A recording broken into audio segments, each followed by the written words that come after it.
హల్లెలూయా. ప్రభువుకు మహిమ కలుగును గాక. ఈరోజు వాగ్దాన సందేశం 20వ కీర్తన 2వ వచనం. పరిశుద్ధ స్థలముల నుండి ఆయన నీకు సహాయము చేయను గాక. ప్రభువైన యేసుక్రీస్తు ఈ మాటలు దీవించును గాక. ఆమేన్. ప్రార్థన.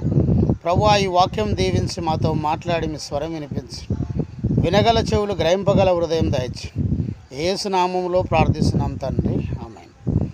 ఈరోజు ప్రవచనాత్మకమైన సందేశం, పరిశుద్ధ స్థలముల నుండి ఆయన నీకు సహాయము చేయనుగాక. ప్రభువుకు మహిమ కలుగునుగాక.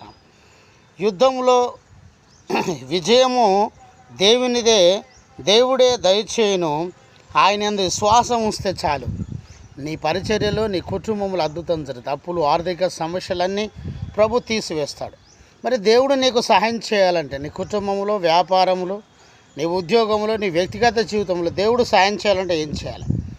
పరిశుద్ధ స్థలంలో నీవు పరిశుద్ధంగా జీవించి పరిచర్య చేయాలి. నిర్గమకాండం 3వ అధ్యాయం 5వ వచనం, హెస్కేల్ 44:27 వచనం.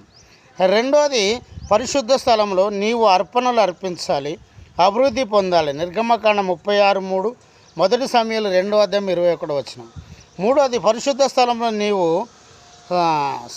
నివాసం చేయాలి, ఆయనను గణపరచాలి. లేవికాండం 10వ అధ్యాయం 13వ వచనం, కీర్తన 114వ అధ్యాయం 2వ వచనం. ఈ రీతిగా నువ్వు చేస్తే నీ కుటుంబం నువ్వు దీవించబడుతుంది, నీ పరిచర్య ప్రభు నీకు సాయం చేస్తాడు. ప్రభుని యేసుక్రీస్తు మాటలు దీవించును గాక. ఆమెను. ప్రార్థన. ప్రభు, ఈ వాక్యం దీవించి ఆశీర్వదించండి. మాతో మాట్లాడినారు. యేసు నామంలో ప్రార్థిస్తున్నాను తండ్రి. ఆమె. తండ్రి, కుమార, పరిశుద్ధాత్మ త్రియేక దేవుని సన్నిధానం సదాకాలం మీకు తోడు నీడై ఉండును గాక. ఆమె. Praise the lord. జయమనే మా యూట్యూబ్ ఛానల్ సబ్స్క్రైబ్ చేయండి, లైక్ చేయండి, షేర్ చేయండి, అనేకులకు తెలియచేయండి. మీ ప్రార్థన అవసరం మాకు కాల్ చేయండి. మా cell number 9948930321. Praise the lord. God bless you. Amen.